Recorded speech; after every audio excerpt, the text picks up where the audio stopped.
You're listening to the Deadly Uncle Podcast, a safe space for deadly uncle conversations. All right, next we have Teddy Manywounds from Tsuut'ina Nation. Now, Teddy, he had an interesting upbringing. He went to school on Tsuut'ina Nation, then he went to Calgary, and then after high school, he moved to New York and he became involved in fashion and stand-up comedy. Now he's a lawyer that deals in constitutional law. Awesome guest and really an inspiration. Yeah, so stick around. Great episode coming up. Of course. So Teddy Manywounds. My mother's from Six Nations Mohawk. My dad is from Tsuut'ina Nation. Both lineage on both sides, very heavy in spirituality. Unfortunately, they also both suffered the residential school trauma, as most of our ancestors and elders have.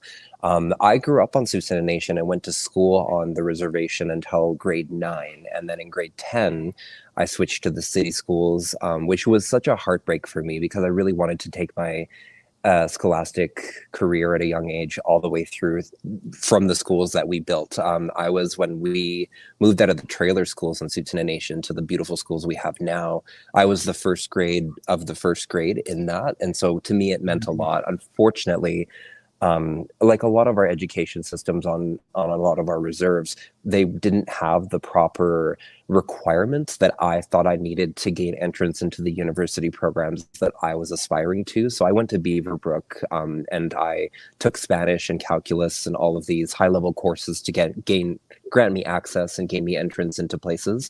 And then I took a year off after graduating and went to Switzerland, which was really, really fabulous, and got to stay in a castle and just experience a lot. I did fall down a mountain though, so it's, hot tip. Whoa.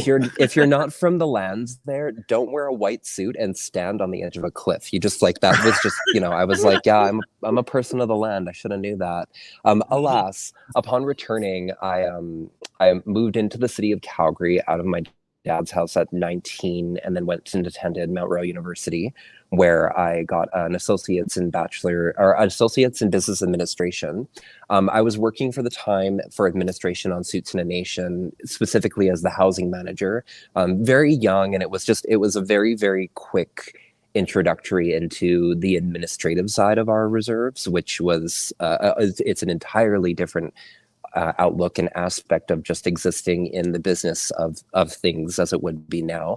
I didn't really see a landing direction for me there. So with $240, I moved to New York City and lived in New York City for 10 years. Where I studied fashion design at Parsons. And I was able to have a multitude of careers, from working on Madison Avenue to nightclubs to New York City Fashion Week. I had my own label for a while. I was a stand-up comedian for 5 years and wrote jokes that I sold to different late night talk show hosts, etc. Just really taking advantage of, as I always say, or something my grandmother always said, you have to take 1,000% of the shots that our ancestors were never afforded to. And so every opportunity that was ever afforded to me in New York City, I not only took, but I tried to make that mine, if that makes sense. I met my partner 10 years ago, and we started building our own businesses together. I moved out of fashion from burnout and went over to the Museum of Modern Art in New York City, which was such an amazing experience to even just be able to work in an institution like that, and meet really awesome people. In fact, one time I was ringing out the Rockefeller family, and they were just all in cotton tee. They look like a family waiting for an Indian taco. They didn't look like this Chanel, Louis Vuitton waiting. They just they looked like they were waiting to, at the powwow, just, a couple of white people in cotton trying to enter. And then when they sent me their membership, and it was in platinum, and I was like, oh, you guys actually own the museum. That's crazy. Anyhow, I left that and moved to North Carolina for a little bit, where I worked for Nordstrom, and picked up my own designs there. I designed for a thing called Condom Couture, which raises money for Planned Parenthood in Charlotte, North Carolina. So I did that, and that was a really, really great experience. From there, wasn't there very long, moved over to Denver, Colorado, where I was an office manager for Save a Tree, which is a tree care company. That really wasn't going in the direction that I wanted it to go. So I left that. didn't have a direction. So I ended up working as an operations manager for Spice of Life, which is the largest catering company in Boulder, Colorado, which let me explore the entirety of the state. During that time, though, I didn't, again, have any sort of landing or direction. So I hired a tutor to get me into law school, which subsequently did lead to a success in that. Then pandemic hit, and I ended up back to Tsuut'ina Nation, mainly because my dad called me and said, "You're not coming, like, this isn't you're coming home, like, you're coming home or I'm going to come get you." So I was like, all right, let me get on the plane and get the hell out of here. And it was great, because when I came home, Tsuut'ina Nation and all of our nations, especially after the life that I've been so privileged to lead, I feel we are at a precipice of a zeitgeist and change when it comes to the possibilities and the individuals who are not only willing to pay attention to us, but when you are able to bring the best of yourself to those tables and those front doors, I think then you're able to actually enact and make some kind of change. And from that, keeping that perspective in mind, I applied to direct a justice table, a justice protocol table under G4, which is the nations of Tsuut'ina Nation and Stoney Nakoda nations. From my background of understanding legislation, I had a very steady understanding of what it is that the work plan was demanding of me. When I held my first sharing circle for women, that's when it became quickly apparent that what justice looks like for our people, what our people are needing, is far different from a work plan or an operation manual or any sort of high-level government documentation that can ever be set forward to us, because everything we're needing hasn't been necessarily developed yet in a way that's white, in a way that's on paper, in a way that's a document, in a way that's codified, because we aren't those people. So I've worked super hard in 2022 to meeting individuals like yourselves and really paying attention to the elders, to the men, to the children, to the women about what is needed. You know, something that was very, very apparent to me quickly when I started this job was everyone wants to come and tell us, even amongst ourselves, we all want to tell each other what we need, what should happen, you can't tell me that. And when I was in this room full of these women who were sharing just their raw honesty, it quickly became apparent to me that in this first year, I just need to shut up and I just need to listen, because I actually have, as worldly, as traveled, as educated, as the person that I am and able to show up as for myself, that doesn't matter here, because our people, they don't need that. Our people don't need. I always say a well-dressed white woman. When I first entered into the sharing circle, I came in and I was like, sorry, everyone, I'm used to playing, cosplay rich white woman in New York City. Whereas it's funny, but it's not, that's not what we need. That's not how we need. That's not who we need. And it led me here today, amongst all of those variations of travels and that brief summary of my life, that, I'm able to listen and, in this next phase, start applying.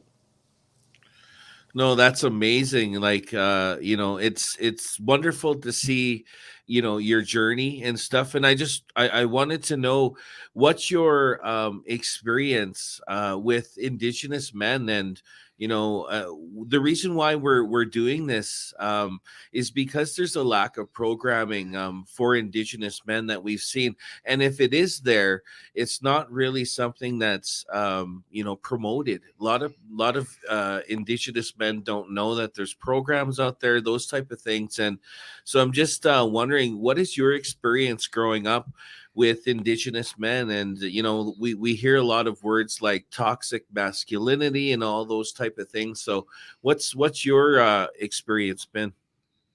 Well, I've never dated one, so I'm just kidding. But no,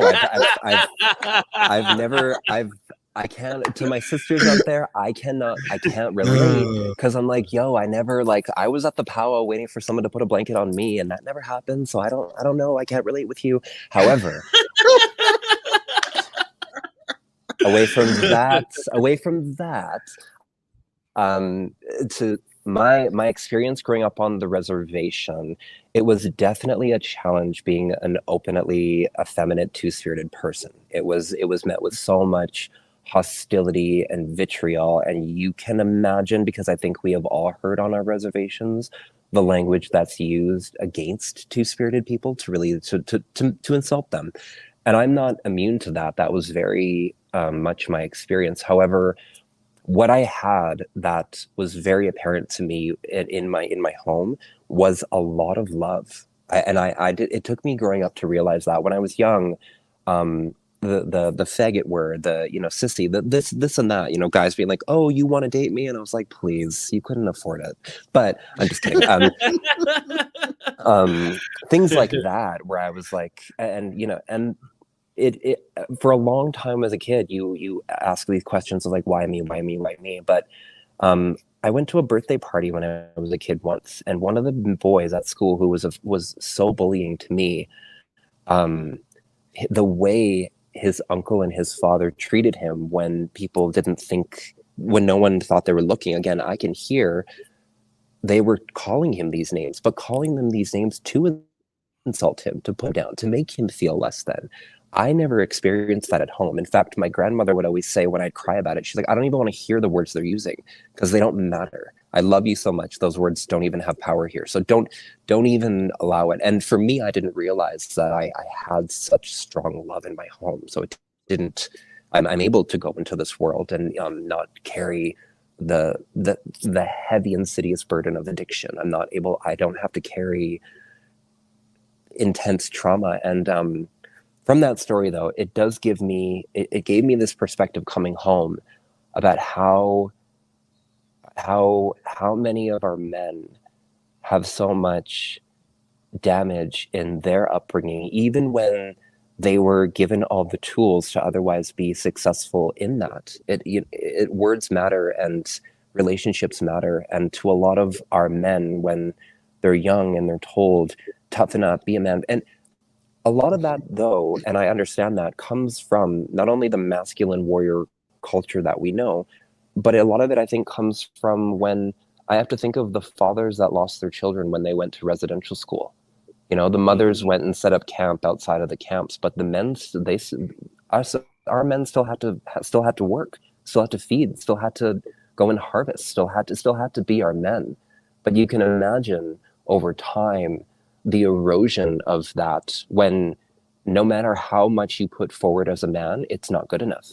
It's not good enough. And that's something that I see in our men, where they put so much of themselves forward and so much of themselves into something. And it's still not only to the community, but to the outside world. It's not good enough. It's not enough to be, you need to do more, you need to do better. And so my relationship with our men coming home is one of very soft concern. And I say soft concern because I feel the men in our communities are already hardenedly concerned, overburdenedly concerned with being a warrior, with being a man, with fighting addiction, with not getting lost, with surviving in all of this. It is so concerning, the overconsumption of reality that men have to face, and women.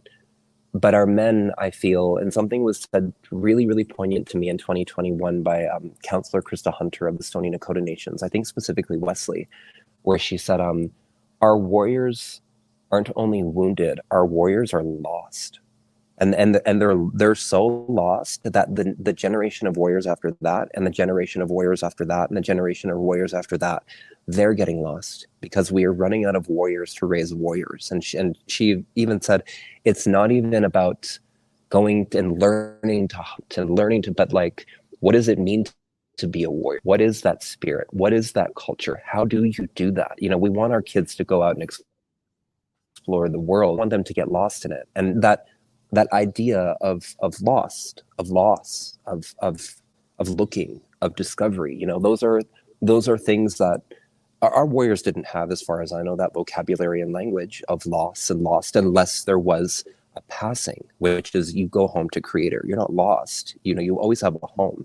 But as we continue to grow in our communities and our men continue to father children and attempt to build our communities up to the next level, there's a certain sense to me of of missteps, of not necessarily knowing. And another thing that I think is really pervasive in just masculine culture, and this is like Jewish, Asian, Japanese, like doesn't matter. Masculine culture is don't ask, figure it out. Whereas I always, again, there's no such thing as a dumb question. Ask. Like, yeah, I don't want to send you out into the sweetgrass field and you come back with fucking blades of grass. Like, no, oh sorry, I swore. I don't, you know. I always swear.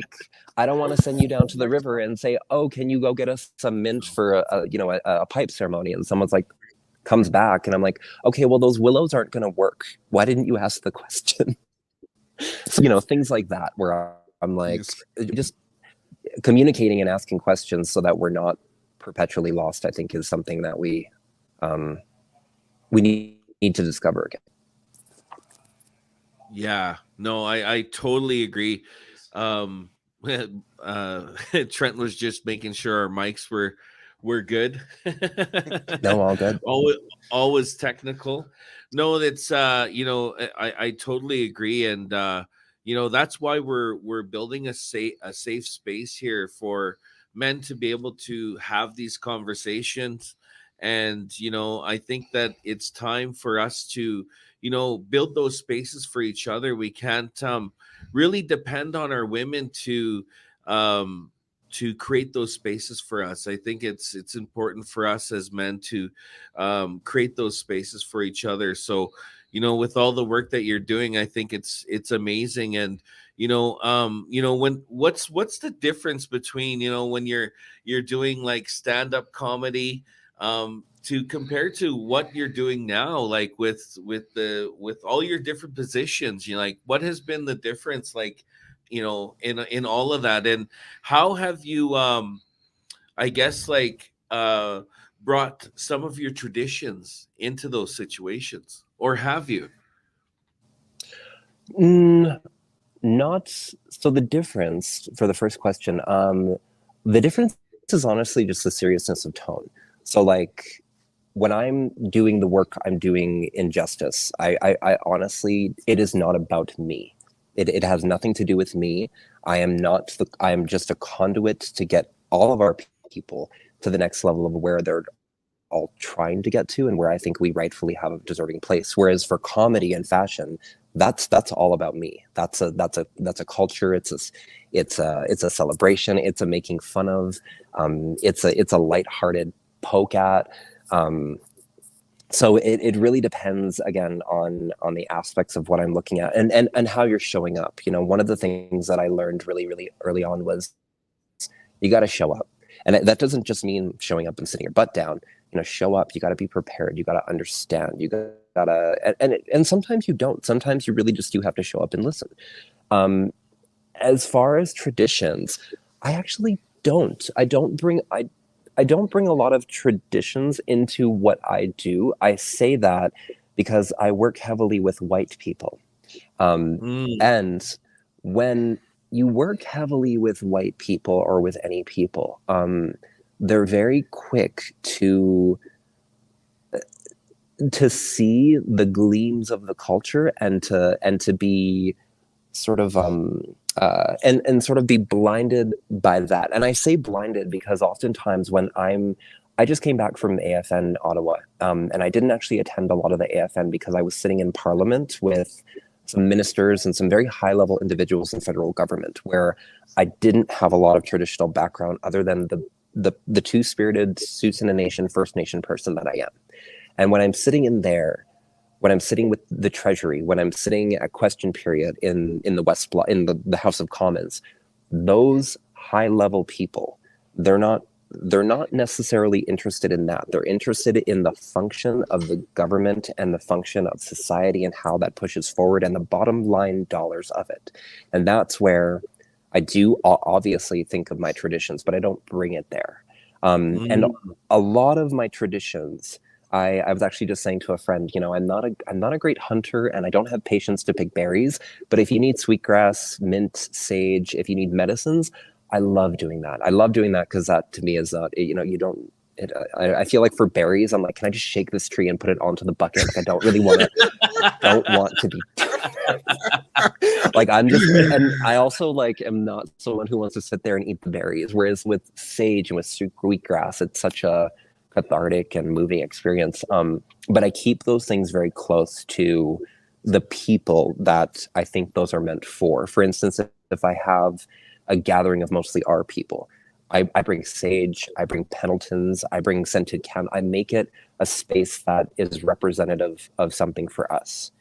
If I am going to Parliament, if I am sitting with predominantly white people from government agencies, that is not, I don't want any of the beauty and the eccentricities, any of the luxury of our traditions. I don't want that to be muddled with the fact that we're here to very, very seriously about a next step in a policy, in a legislation, in a terms and condition about what is not meant for our people. And I am very, very purposeful in not providing those to those spaces, because I don't want people to think that this is, again, the human consciousness.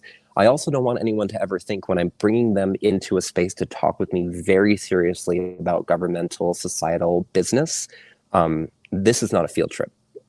If I'm bringing everyone into a room where I have sage, please, it is a field trip. It's a field trip for you to come and to be my guest, to come into my tea, to come into my home, and let me feed you. Let's have a conversation. Let us talk with one another. When I'm speaking with government officials, that is a conversation with very serious intent. And no, you are not you at this moment. Not only are you not deserving of my traditions, but you stole them. I'm not bringing them back to you. Not bringing them back to you until you help me out and pushing the envelope forward together for our societies. And if you don't understand that, I will work very, very distinctly at making sure you understand what that means. Oh, Teddy, you were speaking a little bit earlier about the school on Tsuut'ina, and you went to school till grade 9, and then you went into the city. And you also say you came from a very loving home. So what was that like for you, leaving the reserve and going to school in the city? Did you experience some kind of culture shock, and how did you deal with that? Yes and no. When I went to the city, it happened to be at a time when all of like my girls, they all went to the city too in grade 9. So I still had my same girls, where it was like, we still all rode the bus together and went into the city. The biggest thing was like, I always grew up around our people, right? So I never had like a group of white girls and boys be scared of the Indians. That was really strange to me when like the white girls were like, oh, the Native girls will beat you up. And I'm like, no, they won't, because I'm one of them. But also, I was like, girl, I was like, I mean, if they're going to beat you up, it's probably because you did something. Like, what is your experience with an Indian man? I'm just kidding. But for me, it wasn't as well a huge culture shock, because I'm always someone, too, who's very curious about the human experience. And I mean that as in when I went to Beaverbrook, in Fairview, where I went to junior high school, there wasn't a lot of other races of children other than predominantly white. And so I made friends with a lot of them, and they were all really lovely. But in Beaverbrook, my best friends were Tacey Yellowfly, who was from Tsuut'ina, Renelle Francis, who was a Jamaican woman, and Eliana Salinas, who was a Chilean girl. And those were like my core group of, we were like the United Nations Destiny's Child. We were just out there, like First Nations Jamaican it up. And, it was always fascinating to me to see about the human experience. And what's really interesting too about humans is when you're open and receptive to them, or at least from my experience, no matter your race, no matter your background, people are very open to sharing their story as long as they feel like where they're placing it is important. And I always say everyone's story and what everyone is bringing to the table in their life and in this world is important, as long as it's kind and as long as it's done with some compassion and conscious understanding. And so that was really it was honestly, I think, probably the first seeds that were planted for me to be like, there's something bigger out there, which is why I chose to move to New York City. No, that's amazing. That's amazing. We're talking about, one of the things that has been discussed or has been discussed in communities is having a place within inside of our cities, like every major city, for Indigenous people to pray, kind of like a church, but something like for Indigenous people where you don't have to go out into the land. Where it would actually, you'd be able to, it'd be a facility where you could have sweats and that, and these things are being developed across like every major city across Turtle Island. And so how important do you think that is to for us to finally like have a space, like, because like for instance, my cousin passed away from fentanyl, and she had a lot of community members here in Calgary that would have loved to had an awake, had something for her. But there was no place to really have that here in Alberta. And she's from Saskatchewan, so we had to take her home basically and have that. But I think it would be really nice for all of us to have those spaces, for us to be able to have wakes, ceremonies, and kind of like all the other races have churches, mosques, those type of things. Well, what's your opinion on that? I'm not only fully in support of that, I am elated to hear that that's even a thought of possibility. I say that because I'm someone who was raised on Tsuut'ina, and I really only know Tsuut'ina as far as a land. Like I moved from Tsuut'ina to New York City, and in New York City, you just accept that that's not there. However, what's really beautiful about that is it offers that space for hope, and it offers that space for solace that I think so many of our people do need. In fact, I was sitting with someone who will go unnamed who works in victim services, and they were talking about a man who had to leave his lands because it was deemed he was no longer able in the reserve, and he had to live in the city with roommates who happened to be Asian, and it just wasn't a good fit for him. And the biggest thing for him, which I don't speak my language, and the language I predominantly speak is English, so I wouldn't even have a concept of not being able to speak my language. This man did speak his language, but there was no one to speak it to. There was no one that he can practice his culture with. And so when the caseworker was telling him, where is there a place for you to practice your culture?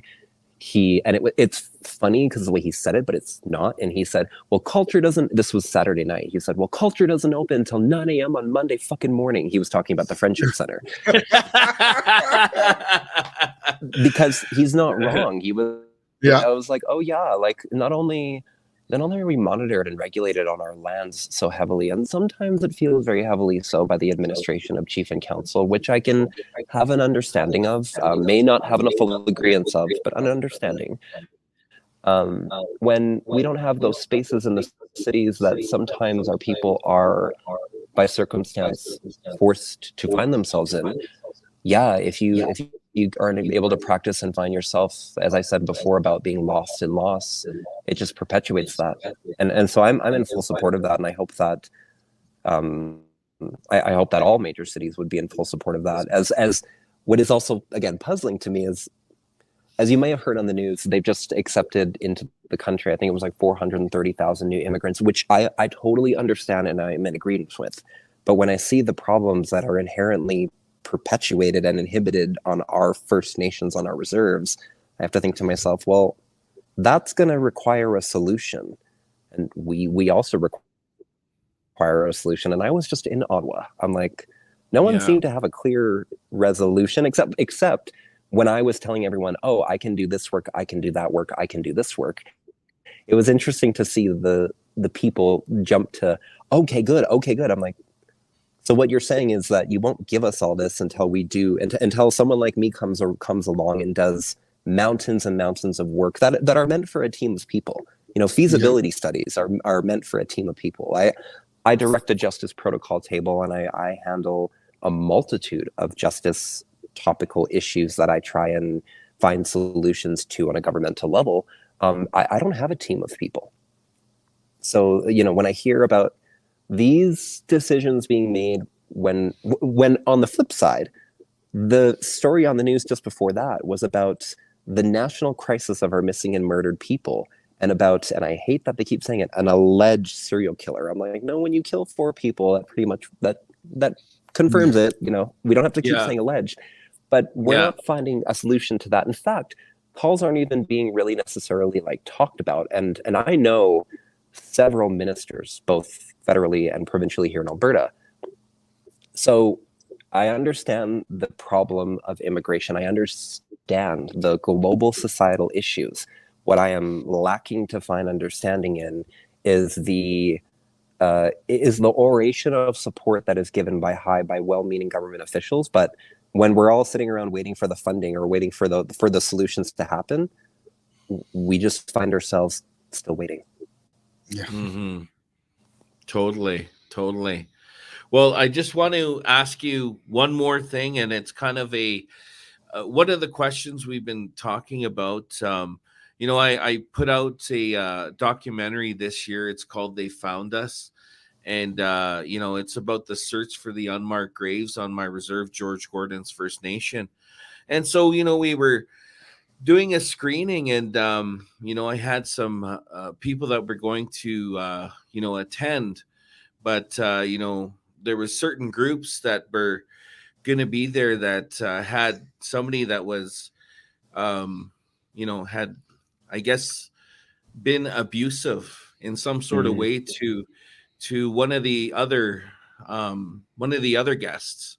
And so we're asking, is it possible for, somebody that's, a perpetrator in a way to be able to, come back into the community in some sort of way, but also the victim looking at their safety, and so that's one of the things that we've been talking about, whether it be a woman or a man, somebody that's, done wrong in the community.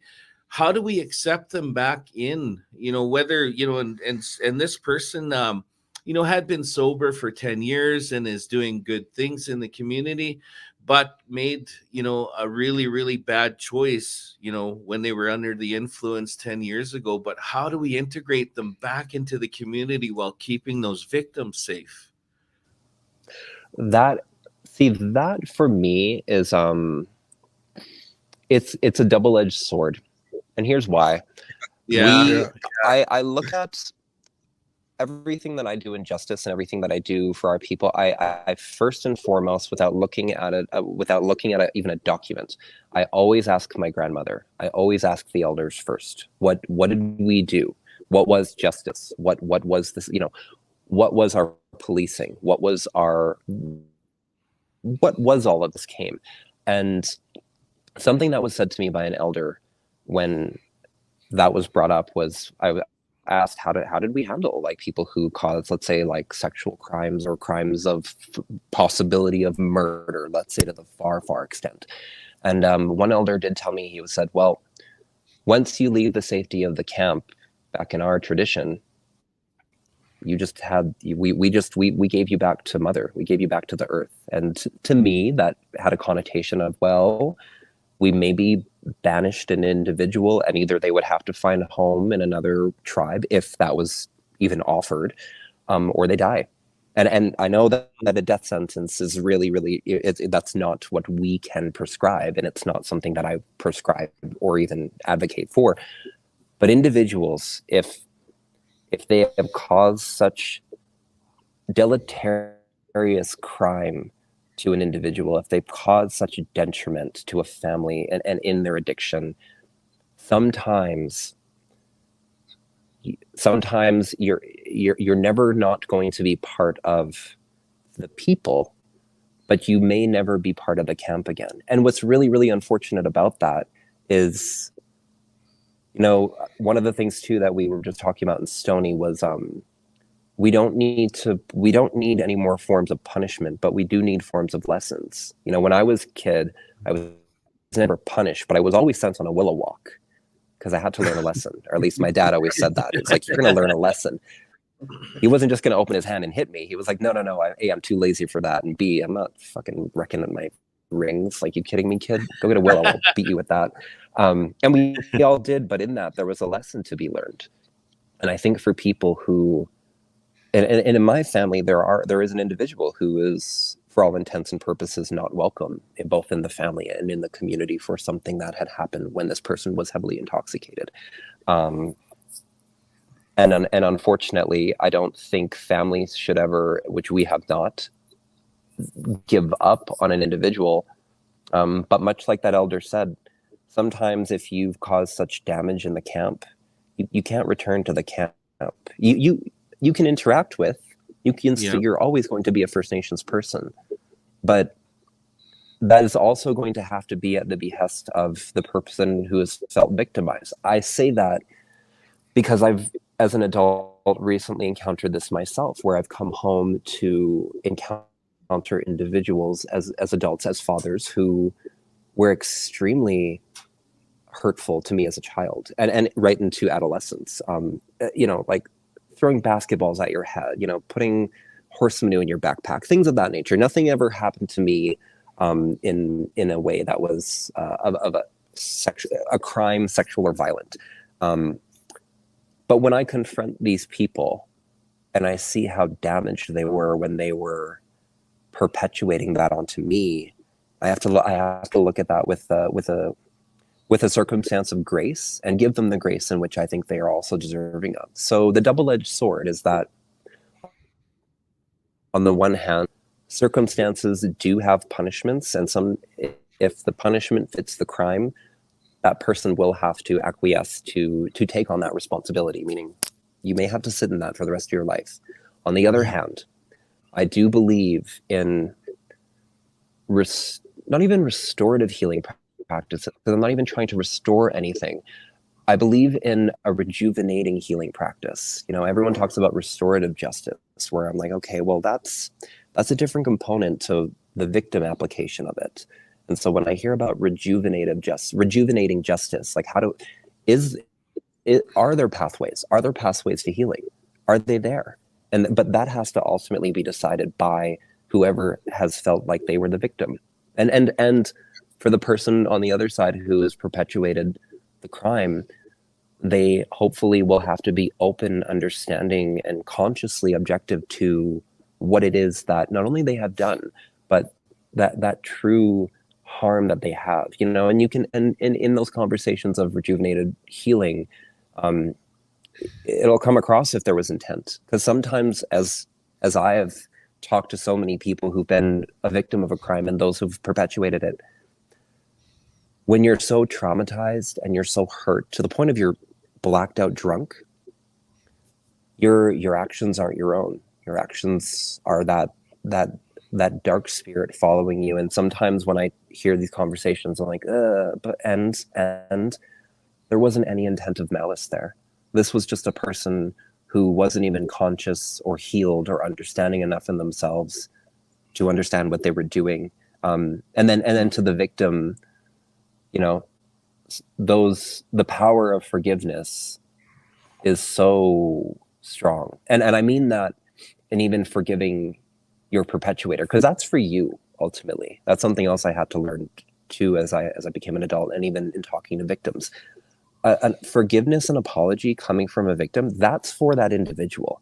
It is not it's not for the other person to quell in and say, oh, whew, they forgave me, okay, all's right. No, that was for the person.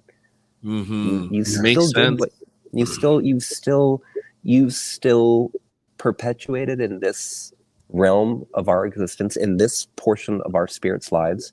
You've hurt someone, and you are going to have to live with that, and live with that understanding for the rest of your waking life. The victims shouldn't and don't have to. So as I said, it's a double-edged sword that needs to be handled with a lot of objective contention. However, I do feel it does lend itself into the application of healing that is so desperately needed amongst all of our First Nations.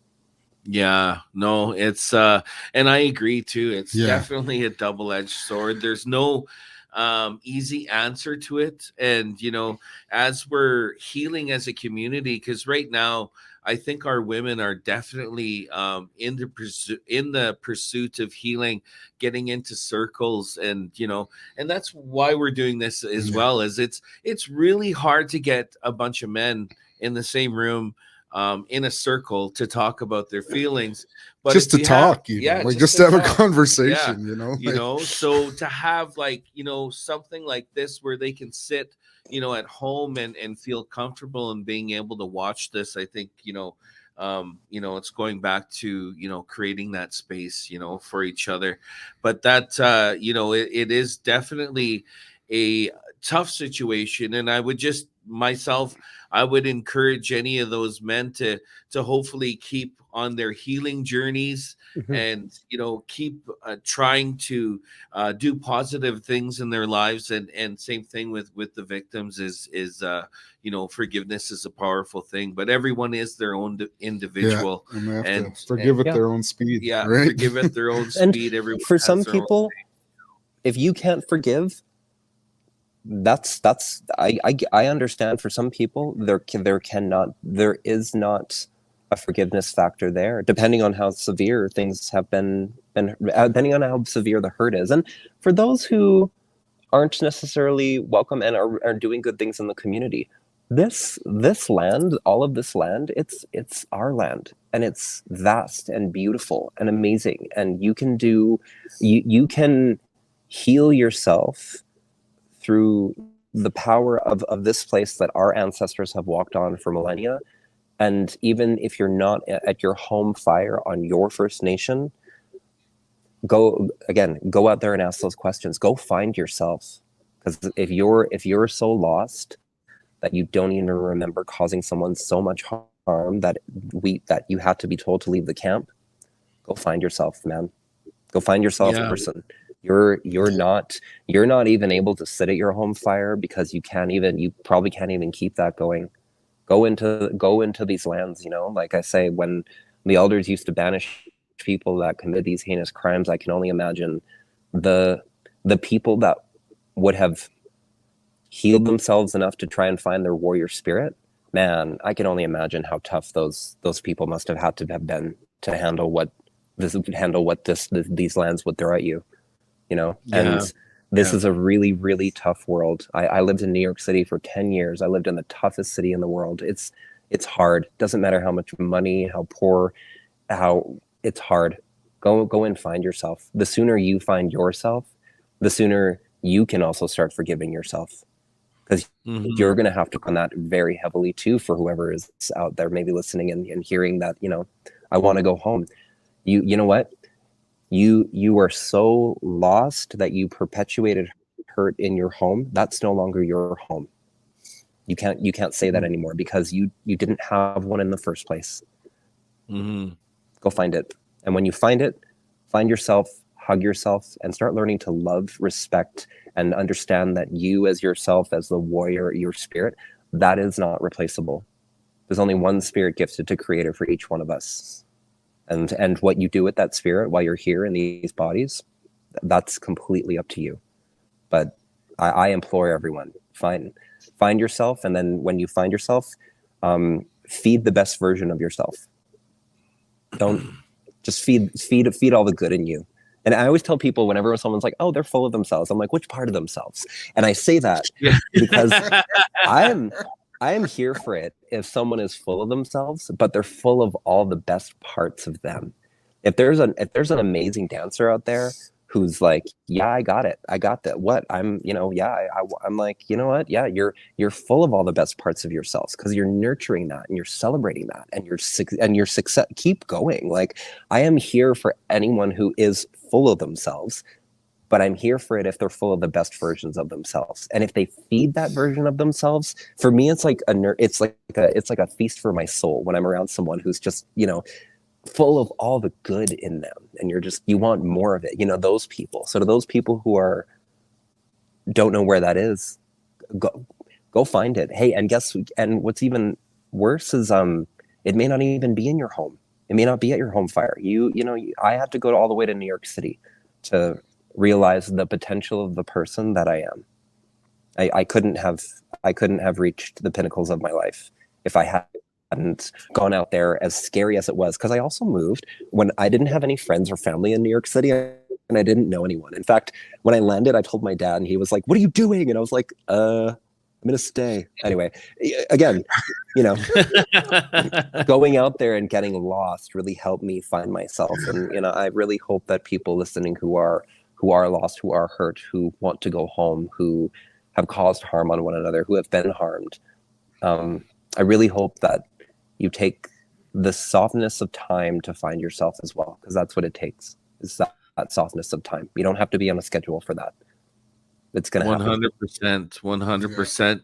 You know, thank you so much for being on the podcast today. It's wonderful. We have a gift that we'll be sending to you here. It says the Deadly Uncle Podcast. I don't know if it's in there we go.